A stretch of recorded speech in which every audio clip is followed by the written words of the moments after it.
The sanctuary had seen better days. The stone walls were cracked in 3 places. The wooden roof over the eastern corridor had partly caved in from rain. Weeds had pushed up between the courtyard stones, stubborn and slow, taking back what no one was tending anymore. It was not a grand place. It had never been grand. But it had been kept once. Swept clean, patched when needed, lit at night by people who cared enough to bother. Those people were gone now. No one had explained it to Ember. One morning the caretakers were there, moving through the sanctuary the way they always did, quiet and steady. Then there were voices outside the gate, loud and fast, the kind of voices that meant something had gone wrong somewhere important. And then the caretakers had left in a hurry, pulling cloaks over their shoulders and promising to return quickly. That had been a long time ago. Ember was still small. Her wings were not yet strong enough to carry her off the ground for more than a few seconds. Her scales were a pale gold that had not yet deepened into the rich color they would become when she was older. She was, by dragon measure, very young. She understood some things and not others. She understood that the sanctuary was her home. She understood that the caretakers were gone. She understood that the ruler, the one whose name was spoken with careful respect by everyone who passed through, had promised to come. She did not understand why no one had come yet. Pip was small too in a different way. The alien child stood barely as tall as Ember's shoulder and had wide pale eyes that caught light the way still water did. Pip's kind came from somewhere far off, a world with a different sky, and the child spoke in a soft clicking language that Ember could not understand at first. But Pip was not frightened of Ember, which mattered. Many beings who came to the sanctuary looked at the hatchling sideways, the way people look at something they are not sure about. Pip had simply walked up to Ember on the second day, looked her over carefully, and then sat down beside her in the sun as if they had always known each other. That had been enough. They learned each other slowly. Not words at first. Just habits. Ember learned that Pip liked to sit near the courtyard wall in the morning when the stone was still warm from the previous day. Pip learned that Ember did not like sudden loud sounds and would puff a small warning breath of smoke when startled. Ember learned that Pip would share food without being asked. Pip learned that Ember slept lightly and would lift her head at any sound near the gate, hoping each time that it would be the sound of someone returning. It never was. The days moved slowly. There was still some food stored in the back room, dried and salted things that kept well. Ember could catch small animals in the field beyond the eastern wall when she needed to. Pip was clever with traps made from wire and cord, and twice brought back enough for both of them. They managed. It was not easy, but they managed. What was harder was the quiet. The sanctuary without caretakers was a different place. The sounds that had always filled it, footsteps, voices, the scrape of a broom across stone, were gone. In their place was wind through the broken roof and the distant noise of birds and, sometimes, travelers passing on the road outside who never stopped. Ember would watch them through the gap in the gate and wonder if any of them had news. None of them came in. Locals from the nearest village passed sometimes. A few slowed down to look at the sanctuary with the particular expression people wear when they have decided something is finished. One old man stopped at the gate one afternoon and looked at Ember and Pip for a long moment without speaking. Then he shook his head slowly and walked on. Ember did not know exactly what that meant, but she did not like how it felt. Pip noticed. That evening, without saying anything, Pip disappeared into the storage room and came back with a small clay lantern that the caretakers had kept on a high shelf. It was dusty and the oil inside was low, but there was enough. Pip filled it carefully from the last of the oil jar, trimmed the wick with small careful fingers, and then climbed the gate post. It was not an easy climb. The post was old and the wood was rough. But Pip made it to the top and hung the lantern from the iron hook that had always been there, waiting for something to be hung from it. Then Pip climbed back down and stood beside Ember, and they both looked at the small warm light swinging gently in the evening air. It was not a big light. It would not be seen from very far away. But it was there. It was lit. And anyone who was looking for the sanctuary, anyone who was coming back along that road in the dark, would see it and know that someone was still here. That the place had not been given up on. That the waiting was still happening. Ember pressed her small golden side gently against Pip's shoulder. Pip reached up and rested a hand on Ember's neck, the way they had both gotten used to by now. The lantern swung. The road beyond the gate was empty and dark and long. But the light was on. And they would light it again tomorrow. The first frost came without warning. Ember felt it before Pip did. Her scales picked up the change in the air the way they picked up everything, slowly at first, then all at once. She had been sleeping near the eastern wall when the cold pressed in through the broken roof and settled over the courtyard like something that intended to stay. She woke up, looked around, and then walked quietly to where Pip was curled under a heavy cloth in the corner and pressed herself against the child's back. Pip stirred, pulled the cloth tighter and went back to sleep. Ember stayed where she was. She pushed a little warmth out through her scales, the way young dragons learn to do before they can breathe proper fire. It was not much, but it was enough to keep the cold from winning that night. That was how the colder months began. The sanctuary continued to fall apart around them in the way that old things do when no one is watching. Slowly, then a little faster. Another section of the eastern roof came down after a heavy rain, not all at once but in pieces over 3 days, each piece falling with a tired sound like something giving up. The courtyard stones grew slick with moss. The wooden gate, which had always been stiff, began to lean slightly to one side as the post Pip used to climb worked itself loose from the ground. Pip fixed the post with a flat stone wedged at the base. It was not a perfect fix, but it held. That was how Pip worked. Not perfectly but persistently. When something broke, Pip looked at it for a while, found whatever was nearby that could help, and did something about it. Ember had come to depend on this without quite meaning to. There was something steadying about watching Pip move through a problem without panic. It made the sanctuary feel less like a place that was falling apart and more like a place that was being held together by someone who had decided to hold it. The lantern was the thing Pip was most careful about.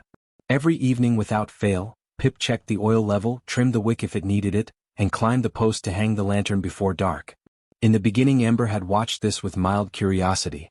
By the 3rd month she was watching it the way she watched important things, with full attention, her head turned just slightly, her eyes following each step of the small ritual. By the 6th month she felt something close to unease on the rare evenings when the wind was bad and Pip had trouble keeping the flame lit.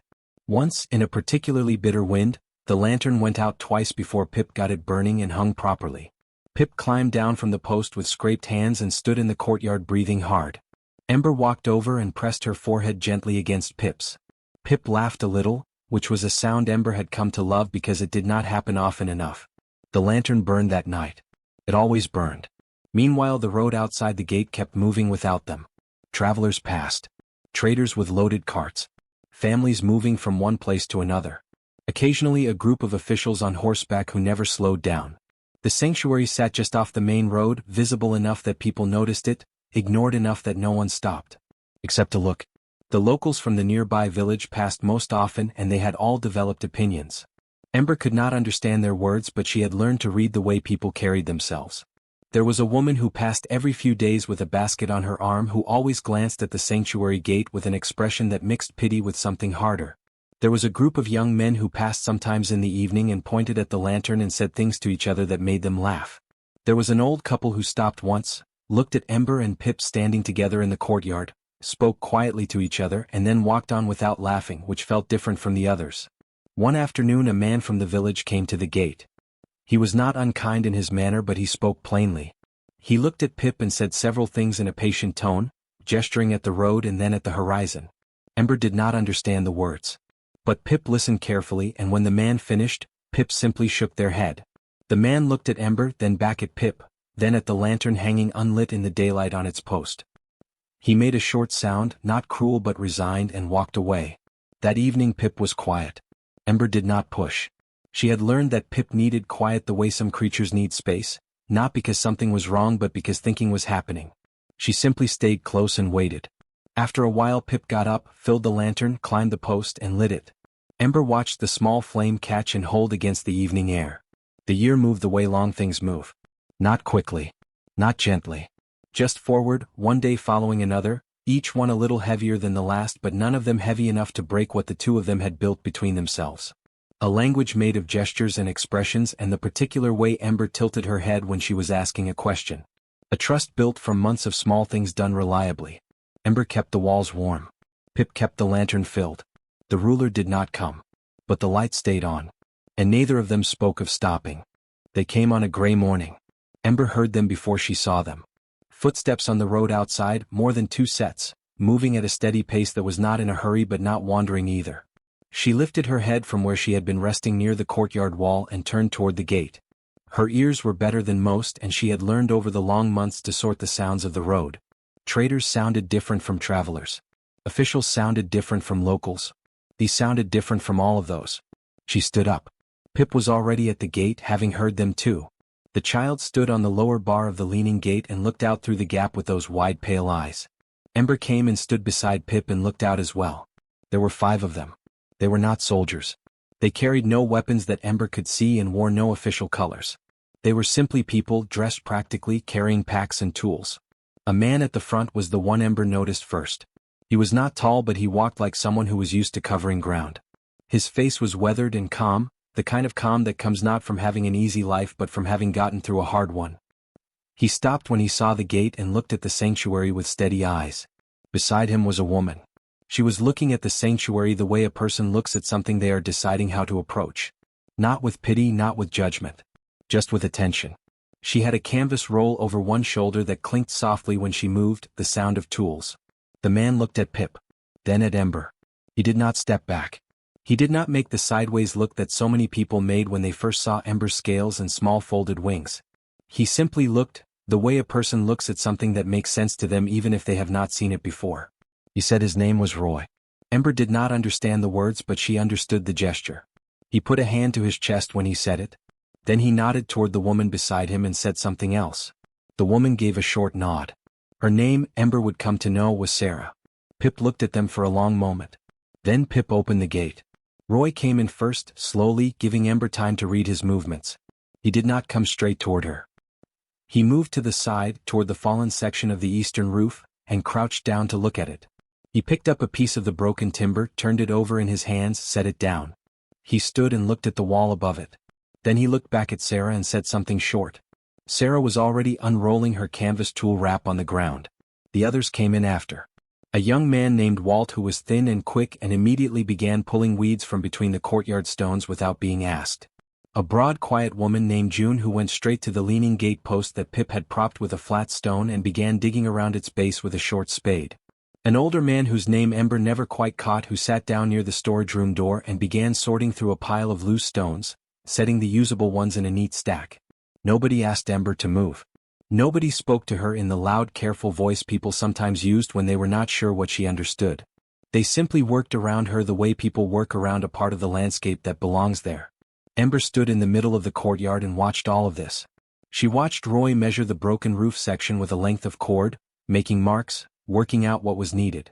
She watched Sarah fitting a new iron bracket to the eastern wall with clean, practiced movements. She watched Walt pulling weeds with the focused energy of someone who had found a task that suited him. She watched June set the gate post straight and pack new earth and stone around its base with careful force. She watched all of it and she did not move away. That was the thing. She had expected to feel uncertain. New people in the sanctuary moving through it, changing things. She had expected the old wariness to rise up the way it always did. But it did not rise. Or it rose and then settled again quickly, reading something in the way these people moved that was different from the way officials moved, different from the way strangers who wanted something moved. These people were just working. Pip had gone very still near the gate. Ember glanced over and saw the child watching Roy and Sarah with an expression that was hard to read. Not suspicion. Not hope exactly. Something careful and quiet that had been waiting a long time to know what to do with itself. Roy stopped near midday and opened his pack and brought out food. Plain food, bread and dried meat and a few small round fruits. He set it out on the flat courtyard wall without ceremony. He did not call anyone over. He simply put it there and went back to work. Walt grabbed something as he passed. June stopped and ate standing up. The older man sat down with his portion. Roy set a small portion on the wall near Pip. He did not look to see if Pip took it. He just went back to measuring timber. Pip looked at the food for a moment. Then Pip looked at Ember. Then Pip looked at Roy's back as he worked, unhurried and quiet in the gray morning light. And then Pip smiled. It was small. It did not last long. But it was there, real and warm, the first one in a very long time. Ember saw it. She turned back to watch Roy work and let out a slow breath that was almost, not quite, but almost content. The sanctuary was being held together again. This time by strangers who had not been asked. The morning the ruler came was quiet. There had been no word ahead of the visit. No messenger riding fast down the road with news. No official notice slipped under the gate. Just an ordinary morning that started the way the recent ones had started, with Pip checking the lantern oil and Roy and Walt finishing the last of the roof repairs while Sarah swept the newly cleared corridor with a stiff broom she had brought from the village. Ember was sitting in the courtyard in her usual spot near the warm wall when she felt it. Not a sound. Not a smell. Something else. A shift in the air outside the gate, the particular weight of something important moving down the road. She had never felt it before, but some part of her recognized it the way young creatures recognize things they were born knowing. She stood up slowly. Her wings pressed flat against her back. Her eyes went to the gate. Pip was already there. The child was standing at the gate post, one hand resting on the wood, looking out through the gap with an expression Ember had not seen before. Not the careful waiting expression of the long months. Something else. Something that had no name but sat between recognition and disbelief, the expression of someone seeing a thing they had stopped letting themselves expect. The sound of horses reached the courtyard. Roy looked up from where he was passing timber to Walt on the roof. Sarah stopped sweeping. June, who had been resetting the last of the courtyard stones, straightened and put her hands at her sides. The older man sat still near the wall. Nobody spoke. They all looked toward the gate the way people look when they understand that whatever is coming through it is not for them, but they should be present anyway. The gate opened. The ruler was not what Ember had imagined from the way the caretakers had spoken the name. She had built a picture over the long months from small pieces, the careful tone of voice, the respectful gestures, the way even passing travelers seemed to carry the name with a certain weight. She had imagined someone large and loud, surrounded by noise and ceremony. The ruler was neither large nor loud. She was a woman of middle age with a straight back and tired eyes and the kind of face that had spent years making decisions and carrying what those decisions cost. She wore traveling clothes, not formal ones, and her escort was small, only 4 riders who stayed back near the road while she came forward alone on foot. She walked through the gate and stopped. She looked at the courtyard. It was clean. The stones were set and level. The eastern roof was whole, new timber pale against the old. The walls were free of the creeping moss that had taken them over. The gate post stood straight. The lantern hung on its hook, unlit in the morning light but full of oil, its wick trimmed and ready. The ruler looked at all of it slowly, the way a person looks at something they were prepared to find one way and have found another. Then she looked at Pip. Pip was standing at the gate post. Not performing anything. Not presenting anything. Just standing there the way Pip had stood there for a year, as if that post were the one fixed point in the world and leaving it was simply not something that had ever been considered. Pip's wide pale eyes met the ruler's eyes and held them without looking away. The ruler's expression moved. It was a small movement, the kind that happens in the face before a person has decided what they feel. Something tightened and then released. She looked down at Ember beside Pip. Ember looked back at her steadily, not aggressive, not frightened. Just present. Then the ruler looked at the humans. Roy was standing near the repaired roof with a length of cord still in his hand. Walt was on the roof sitting now watching. Sarah had the broom but was not sweeping. June stood near the courtyard wall. The older man had not moved from his place near the storage room. The ruler looked at them the way she had looked at the courtyard. Taking it in. Working out what she was seeing. She walked toward Roy. Roy did not straighten up in the particular way people straighten when someone important approaches. He just stood where he was with the cord in his hand and met her eyes when she reached him. She asked him something. Her voice was low and even. A question from the shape of it. Roy answered simply. He shook his head once, then said something short. He glanced at the courtyard when he said it, a small gesture toward everything around them. The ruler was quiet. She looked at the courtyard again. At the roof. At the gate. At the lantern on its post. At Pip and Ember standing together at the gate the way they had stood together for a year without anyone asking them to and without anyone coming to relieve them of it. She stood like that for a long time. No one filled the silence. Roy did not explain further. Sarah did not move. Pip did not speak. Even Ember, who sometimes made small sounds when she was uncertain, made no sound at all. The ruler pressed one hand over her chest. It was a small gesture. Careful and private, the kind of thing a person does when something has reached them in a place they had not expected to be reached. She was not performing it for anyone. She was simply doing it because it was what her body did when something was too large for words. She looked at Pip one more time. Pip looked back. A year sat between them in the quiet morning air. A year of a lantern burning on an empty road. A year of 2 small ones holding a post that the world had decided was not worth holding anymore. The ruler had no words. For the first time in a very long time she did not try to find any. The ruler moved first. It was not something anyone expected. She had the bearing of a person who was accustomed to others moving toward her, not the other way around. But she crossed the courtyard without hesitation, and when she reached the gate post where Pip and Ember stood, she stopped, and then she did something that made even Roy look up from his cord and go still. She knelt down. Not a small careful bend. A full kneel, one knee on the courtyard stone, her traveling clothes picking up the dust of the ground that Pip and Ember had been standing on for a year. She was at eye level with Pip now. Close enough that Pip could have reached out and touched her face. Pip did not move. The ruler spoke. Her voice was low and she took her time with the words, the way people take time when they want to be sure they are saying the right thing and not just the easy thing. Ember could not understand the words, but she understood the shape of them. There was no excuse in them. No explanation dressed up as a reason. Just a plain acknowledgement, word by careful word, of what had happened and what it had cost. She had been too long. Politics had pulled and delayed and rearranged what should have been simple. And while all of that was happening, two small ones had stayed in a place everyone else had quietly decided was finished, and they had kept it as if it mattered because to them it did matter and it had always mattered, and they had never once needed anyone to tell them so. Pip listened to all of it. When the ruler finished speaking, Pip was quiet for a moment. Then Pip reached out and put one small hand briefly on the ruler's hand where it rested on her knee. It was not forgiveness exactly. It was something more straightforward than forgiveness. It was acknowledgement returned. A signal that the words had been heard and received, and that the year, as hard as it had been, had not broken what it was supposed to protect. The ruler closed her eyes for a moment. Ember pressed her small golden side against Pip's leg the way she always did when something important was happening, and she wanted Pip to know she was there. Then a sound pulled everyone's attention to the other side of the courtyard.